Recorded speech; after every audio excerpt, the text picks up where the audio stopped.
ನಮಸ್ಕಾರ ವಿದ್ಯಾರ್ಥಿಗಳೇ, ನಾನು ನಾಗರಾಜ್. ತಮಗೆಲ್ಲ ಕನ್ನಡ ಅಮರ ಯೂಟ್ಯೂಬ್ ಚಾನಲ್ಗೆ ಸ್ವಾಗತ. ವಿದ್ಯಾರ್ಥಿಗಳೇ, ನಾವು ಈಗಾಗಲೇ 9ನೇ ತರಗತಿಯಲ್ಲಿರತಕ್ಕಂತಹ ಹೇಮಂತ ಅಂತಕ್ಕಂಥ ಪದ್ಯದ ಬಗ್ಗೆ ತಿಳ್ಕೊಂಡಿದ್ದೀವಿ. ನಾನು ಅದರ ಬಗ್ಗೆ ವಿಡಿಯೋನು ಮಾಡಿದ್ದೀನಿ. ಈಗ ಆ ಪದ್ಯದಲ್ಲಿ ಇರತಕ್ಕಂತಹ ಪ್ರಶ್ನೋತ್ತರಗಳ ಬಗ್ಗೆ ನೋಡ್ತಾ ಹೋಗೋಣ. ಪದ್ಯ ಹೇಮಂತ. ಮೊದಲಿಗೆ ಕವಿ ಕಾವ್ಯ ಪರಿಚಯ. ಕವಿ ಎಸ್.ವಿ. ಪರಮೇಶ್ವರ ಭಟ್ಟರು. ಜನನ ಫೆಬ್ರವರಿ 8, 1914. ಸ್ಥಳ ಚಿಕ್ಕಮಗಳೂರು ಜಿಲ್ಲೆಯ ಶೃಂಗೇರಿ ಅಂತಕ್ಕಂಥದ್ದು. ಇವರು ಬರೆದಿರ್ತಕ್ಕಂತಹ ಪ್ರಮುಖ ಕೃತಿಗಳು ಅಂತ ಹೇಳಿದ್ರೆ ಇಂದ್ರಚಾಪ, ಸುರವನ್ನೆ, ಕಪ್ಪು ಕಡಲು, ರಾಗಿಣಿ, ಇನ್ನು ಮುಂತಾದವು. ಹೇಮಂತ ಕವಿತೆಯನ್ನು ಅಥವಾ ಈ ಪದ್ಯವನ್ನ ಅವರ ಗಗನಚುಕ್ಕಿ ಅಂತಕ್ಕಂಥ ಕವನ ಸಂಕಲನದಿಂದ ಆರಿಸಿಕೊಳ್ಳಲಾಗಿದೆ ಅಂತಕ್ಕಂಥದ್ದು. ಎಸ್.ವಿ. ಪರಮೇಶ್ವರ ಭಟ್ಟರು. ಇನ್ನ ಒಂದು ವಾಕ್ಯದಲ್ಲಿ ಉತ್ತರಿಸಿ. ಪ್ರಶ್ನೆ: ಹೇಮಂತ ರಾಜನು ಇಳೆಗೆ ಬಂದಾಗ ಮರಗಳು ಹೇಗಿರುತ್ತವೆ?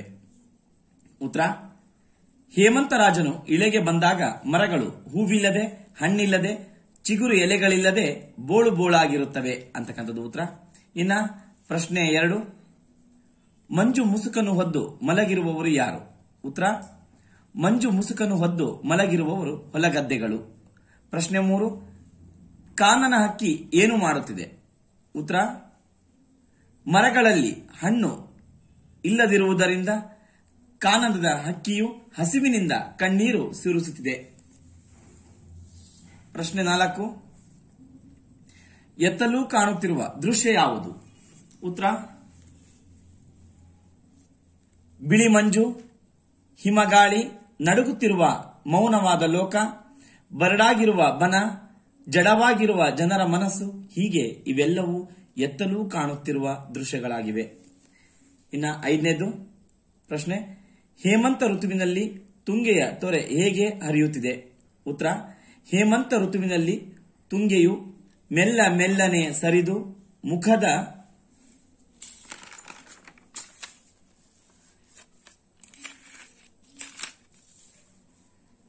ಪರದೆಯನ್ನು ತೆಗೆದು ನಡಗುತ್ತಾ ತುಂಗೆಯ ತೊರೆ ಹರಿಯುತ್ತಿದೆ.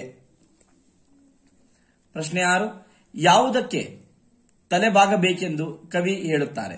ಉತ್ತರ: ಹೇಮಂತ ಋತುವಿನ ಕಠಿಣವಾದ ಶಾಸನಕ್ಕೆ ಎಲ್ಲರೂ ತಲೆಬಾಗಬೇಕೆಂದು ಕವಿ ಹೇಳಿದ್ದಾರೆ ಅಥವಾ ಹೇಳುತ್ತಾರೆ.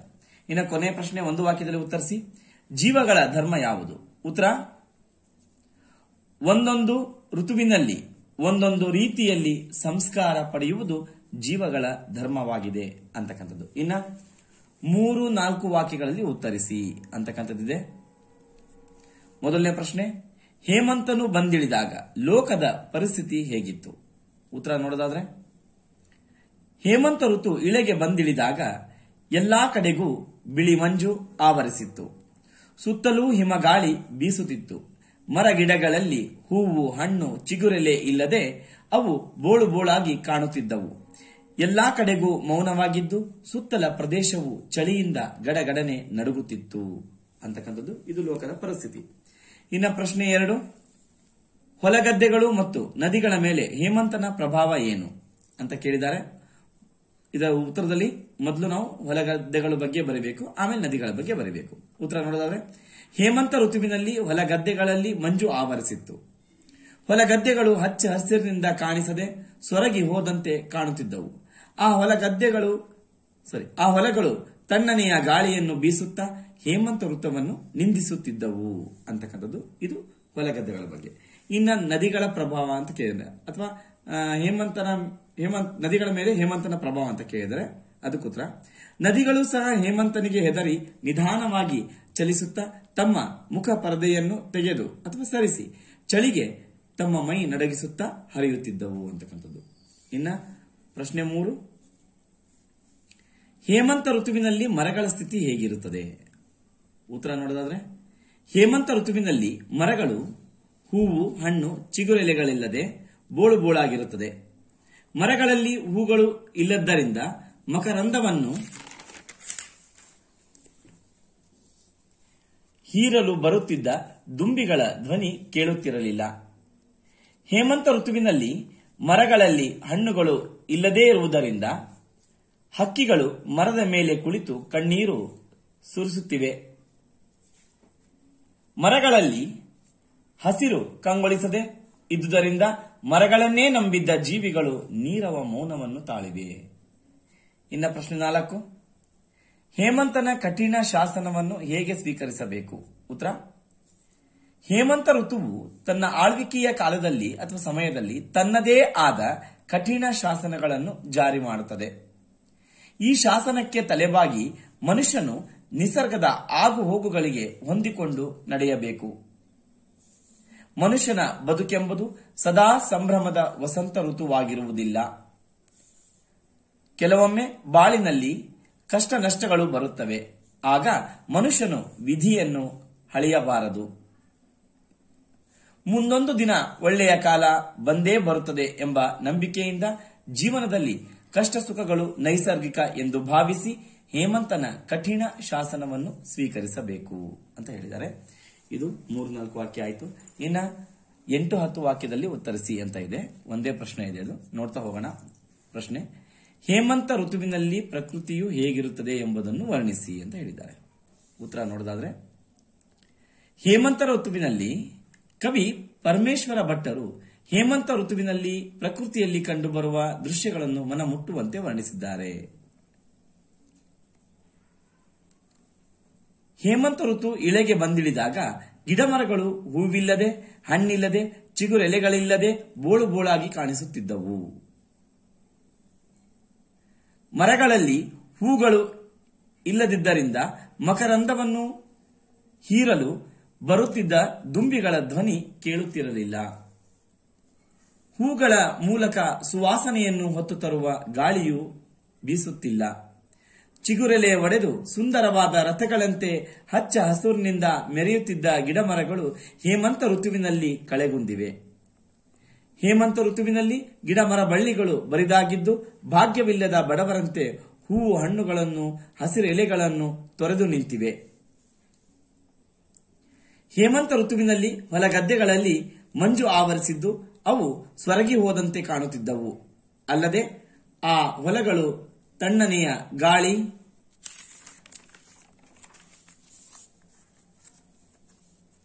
ಬೀಸುತ್ತಾ ಹೇಮಂತನನ್ನು ನಿಂದಿಸುತ್ತಿದ್ದವು. ನದಿಗಳು ಹೇಮಂತನಿಗೆ ಹೆದರಿ ನಿಧಾನವಾಗಿ ಚಲಿಸುತ್ತಾ ತಮ್ಮ ಮುಖ ಪರದೆಯನ್ನು ತೆಗೆದು ಅಥವಾ ಸರಿಸಿ ಅಂತಿದೆ ಚಳಿಗೆ ಮೈ ನಡಗಿಸುತ್ತಾ ಹರಿಯುತ್ತಿದ್ದವು. ಹೇಮಂತ ಋತುವಿನಲ್ಲಿ ಹಣ್ಣುಗಳು ಇಲ್ಲದೇ ಇದ್ದುದರಿಂದ ಹಕ್ಕಿಗಳು ಮರದ ಮೇಲೆ ಕುಳಿತು ಕಣ್ಣೀರು ಸುರಿಸುತ್ತಿದ್ದವು.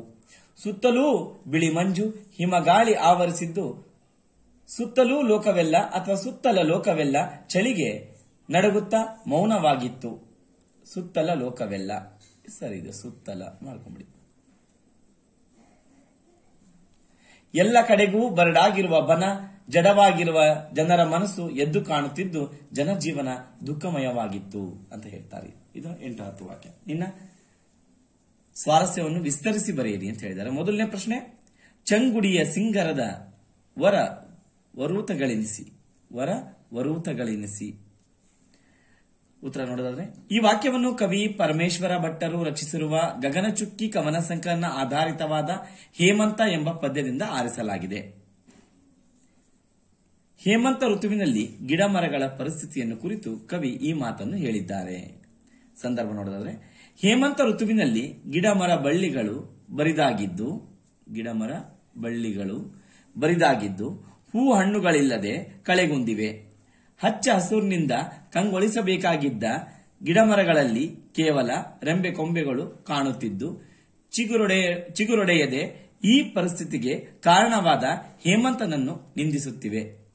ಹಸಿರಲೆ ಹೂಗಳಿಂದ ಸಿಂಗಾರವಾದ ಸುಂದರ ರಥಗಳಂತೆ ಶೋಭಿಸಬೇಕಾಗಿದ್ದ ಗಿಡಮರಗಳು ಕಳೆಗುಂದಿವೆ ಎಂದು ಹೇಳುವ ಸಂದರ್ಭದಲ್ಲಿ ಬರುವ ಮಾತಿದು.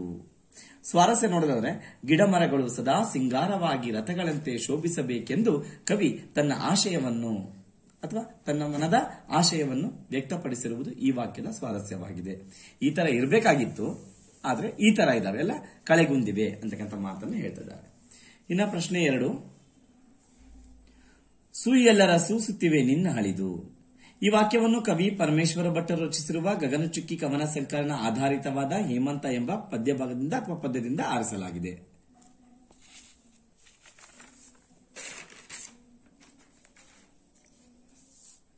ತಂಪಾದ ಗಾಳಿಯು ಹೇಮಂತ ಋತುವನ್ನು ನಿಂದಿಸುತ್ತಿರುವುದನ್ನು ಕುರಿತು ಕವಿ ಈ ಮಾತನ್ನು ಹೇಳಿದ್ದಾರೆ.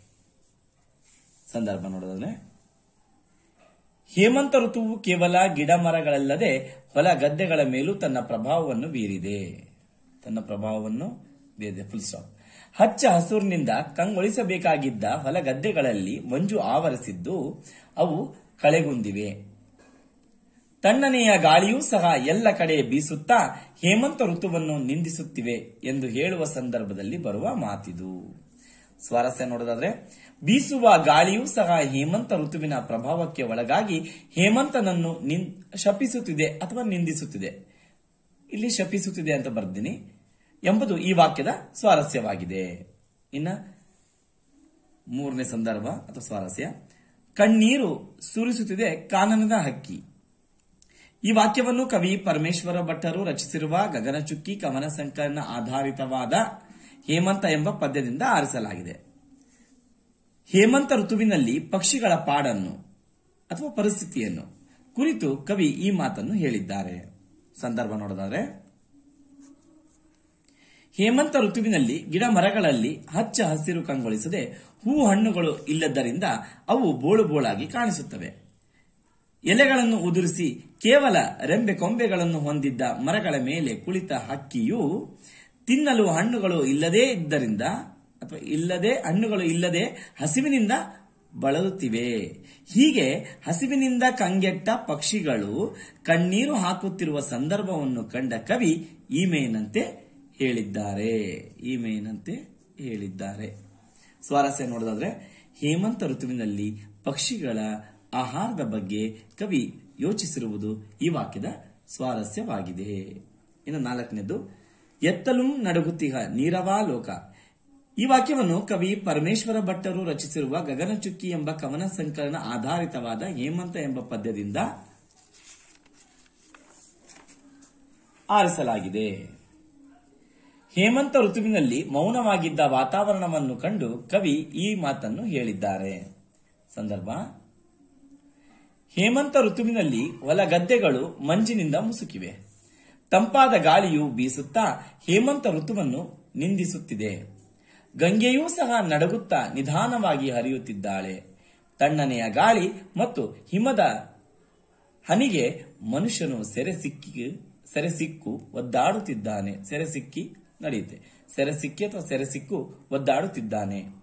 ಎತ್ತ ನೋಡಿದರೂ ಹಿಮಗಾಳಿ ಮತ್ತು ಬಿಳಿ ಮಂಜು ಆವರಿಸಿದ್ದು ಇಡೀ ಲೋಕವೇ ನಡುಗುತ್ತಾ ಮೌನವಾಗಿದೆ ಎಂದು ಹೇಳುವ ಸಂದರ್ಭದಲ್ಲಿ ಬರುವ ಮಾತಿದು. ಸ್ವಾರಸ್ಯ ನೋಡೋದಾದ್ರೆ, ಇಡೀ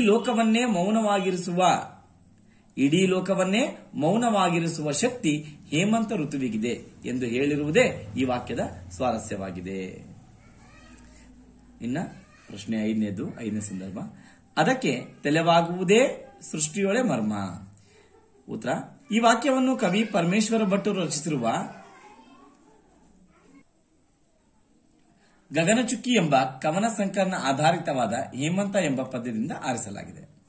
ಪ್ರಕೃತಿಯ ಸಹಜ ನಿಯಮವನ್ನು ಕುರಿತು ಕವಿ ಈ ಮೇಲಿನಂತೆ ಹೇಳಿದ್ದಾರೆ. ಸಂದರ್ಭ ನೋಡೋದಾದ್ರೆ, ಹೇಮಂತ ಋತು ತನ್ನ ಆಳ್ವಿಕೆಯ ಕಾಲದಲ್ಲಿ ತನ್ನದೇ ಆದ ಕೆಲವು ಕಠಿಣ ಶಾಸನಗಳನ್ನು ಜಾರಿ ಮಾಡಿದೆ. ಆ ಶಾಸನಗಳಿಗೆ ಮನುಷ್ಯನು ಹೊಂದಿಕೊಂಡು ಜೀವನ ನಡೆಸಬೇಕು. ಮನುಷ್ಯನ ಬದುಕೆಂಬುದು ಸದಾ ಸಂಭ್ರಮದ ವಸಂತ ಕಾಲವಾಗಿರುವುದಿಲ್ಲ. ಕೆಲವೊಮ್ಮೆ ಬಾಳಿನಲ್ಲಿ ಕಷ್ಟ ನಷ್ಟಗಳು ಎದುರಾಗಿ ಮನುಷ್ಯನ ಜೀವನ ಜಡವಾದಂತೆ ಹೇಮಂತ ಋತುವು ಪ್ರಕೃತಿಯಲ್ಲಿ ಬದಲಾವಣೆಯನ್ನು ತಂದು ಇಡೀ ಲೋಕವನ್ನೇ ಜಡವಾಗಿಸುತ್ತದೆ. ಆಗ ಮನುಷ್ಯ ವಿಧಿಯನ್ನು ಅಳೆಯದೆ ನಿಸರ್ಗಕ್ಕೆ ಹೊಂದಿಕೊಂಡು ಬಾಳಬೇಕೆಂದು ಹೇಳುವ ಸಂದರ್ಭದಲ್ಲಿ ಬರುವ ಮಾತಿದು. ಸ್ವಾರಸ್ಯ ನೋಡೋದಾದ್ರೆ, ಸೃಷ್ಟಿಯ ನಿಯಮಗಳಿಗೆ ಅಥವಾ ರಹಸ್ಯಗಳಿಗೆ ಎಲ್ಲರೂ ತಲೆಬಾಗಬೇಕೆಂಬುದೇ ಈ ವಾಕ್ಯದ ಸ್ವಾರಸ್ಯವಾಗಿದೆ ಅಂತಕ್ಕಂಥದ್ದು. ಇನ್ನು ಕೊನೆಯದಾಗಿ ಇಲ್ಲಿ ಕೆಲವು ವ್ಯಾಕರಣಾಂಶಗಳಿದಾವೆ. ಮೊದಲೆರಡು ಪದಗಳಿಗೆ ಸಂಬಂಧಿಸಿದಂತೆ ಮೂರನೆಯ ಪದಕ್ಕೆ ಸಂಬಂಧಿಸಿದ ಪದವನ್ನು ಬರೆಯಿರಿ ಅಂತಿದೆ. ಸಿಂಗರ ಸಿಂಗಾರ ಅಂತ ಕೊಟ್ಟಿದ್ದಾರೆ. ಮರುತ ಅದಕ್ಕೆ ಉತ್ತರ ಮಾರುತ. ಇನ್ನ ಮೌನ ಮಾತು, ಜಡ ಚೈತನ್ಯ ಅಥವಾ ಜಂಗಮ. ಮೂರನೇದಕ್ಕೆ ಬನ ವನ ತತ್ಸಂತದ್ಭವ. ಇಲ್ಲಿ ಮೊಗ ಮುಖ ಅಂತ ಇದೆ. ನಾಲ್ಕನೇದು ಚಿಗುರೆಲೆ ಲೋಪಸಂಧಿ. ತಲೆಬಾಗು ಆದೇಶ ಸಂಧಿ ಆಗತ್ತೆ. ಹೆಂಗಾಗತ್ತೆ ಅಂತ ಹೇಳ್ತೀನಿ ಈಗ, ಇದೊಂದು ಹೇಳ್ಬಿಟ್ಟು. ಇನ್ನು ಐದನೇದು ನೀರವ ಅಂದ್ರೆ ಮೌನ, ಕಠಿಣ ಅಂದ್ರೆ ಕಷ್ಟ. ಇಲ್ಲಿ ನೋಡಿ ತಲೆಬಾಗು ಅಂತ ಇದೆ. ಬಿಡಿಸ್ಕೊಂಡಾಗ ನಾನು ತೋರಿಸ್ಬಿಡ್ತೀನಿ. ಇಲ್ಲಿ ಕೊಟ್ಟಿದ್ದಾರೆ ತಲೆಬಾಗು ಅಂತಕ್ಕಂಥದ್ದು. ಬಿಡಿಸ್ಕೊಂಡಾಗ ತಲೆ ಪ್ಲಸ್ ಬಾಗು ಅಂತ ಬರುತ್ತೆ. ಇದು ಪೂರ್ವ ಪದ, ಇದು ಉತ್ತರ ಪದ. ನಾನು ಆದೇಶ ಸಂಧಿ ಮಾಡಿದ್ದೀನಿ ಆಗಲೇ ನಿಮಗೆ. ಆದೇಶ ಸಂಧಿಯಲ್ಲಿ ಅದು ಹೇಗೆ ಬರುತ್ತೆ ಅಂತ ಹೇಳಿದ್ದೀನಿ. ಇಲ್ಲಿ ಸುಮ್ಮನೆ ಒಂದ್ಸರಿ ತೋರಿಸ್ತಾ ಇದ್ದೀನಿ ನಿಮಗೆ. ಇಲ್ಲಿ ಉತ್ತರ ಪದದಲ್ಲಿ ಮೊದಲನೇ ಅಕ್ಷರ ಬಾ ಇದೆ. ಈ ಕೂಡಿಸಿ ತಲೆ ಪ್ಲಸ್ ವಾಗು, ತಲೆ ಪ್ಲಸ್ ಬಾಗು ತಲೆ ವಾಗು. ನೋಡಿ ಬಾಕಾರಕ್ಕೆ ವಾಕಾರ ಬರುತ್ತೆ. ಇನ್ನೊಂದು ಉದಾಹರಣೆ ಕೊಡ್ತೀನಿ. ಎಳವಳ್ಳಿ ಅಂತ ಇದೆ. ನಾನು ಕೊಟ್ಟು ತೋರಿಸಿದ ಆಗ್ಲಿ ನಿಮಗೆ. ಬಿಡಿಸ್ಕೊಂಡಾಗ ಎಳ ಪ್ಲಸ್ ಬಳ್ಳಿ ಅಂತ ಬರುತ್ತೆ. ಕೂಡಿಸ್ಕೊಂಡ್ರೆ ಎಳವಳ್ಳಿ. ನೋಡಿ ಬಾಗೆ ವಾ ಬಂತು. ಇದು ಆದೇಶ ಸಂಧಿಯ ನಿಯಮ. ನಾವು ಕಾತಾಪಗಳಿಗೆ ಗಾದಾಬ ಬಂದ್ರೆ ಅಷ್ಟೇ ಆದೇಶ ಅಲ್ಲ, ಅದು 5, 6, 7ನೇ ಕ್ಲಾಸ್ ಮಕ್ಕಳಿಗೆ, ಹೈಸ್ಕೂಲ್ ಮಕ್ಕಳಿಗೆ ಸರಿ. ಇನ್ನು ನೀವು PUC ಓದ್ಬೇಕಾರೆ ಅಥವಾ ಎಕ್ಸಾಮ್ ನಲ್ಲಿ ಸ್ಪರ್ಧಾತ್ಮಕ ಎಕ್ಸಾಮ್ ತಗೊಳ್ಬೇಕಾದ್ರೆ ಅಥವಾ ಸ್ಪರ್ಧಾತ್ಮಕ ಪರೀಕ್ಷೆ ತಗೊಳ್ಬೇಕಾದ್ರೆ ಈ ರೀತಿಯಾಗಿರ್ತಕ್ಕಂತಹ ಸಂಧಿಗಳು ಬರ್ತವೆ. ಅಂತ ಸಮಯದಲ್ಲಿ ನೀವು ಇದನ್ನು ಓದ್ಕೊಂಡ್ರೆ ಬಹಳ ಸುಲಭ ಆಗತ್ತೆ. ಸೊ ಇಲ್ಲಿ ಬಾಕಾರಕ್ಕೆ ವಾಕಾರ ಬಂದಿದೆ. ಇದು ಆಗಮ ಸಂಧಿ ಅಲ್ಲ, ಬದಲಾಗಿ ಆದೇಶ ಸಂಧಿ ಆಗತ್ತೆ ಅಂತ ಹೇಳ್ತಾ, ಸೊ ನಿಮಗೆಲ್ಲ ಇದು ಹೆಲ್ಪ್ ಆಗತ್ತೆ ಅನ್ಕೊಂಡಿದ್ದೀನಿ. ನಮಸ್ಕಾರ.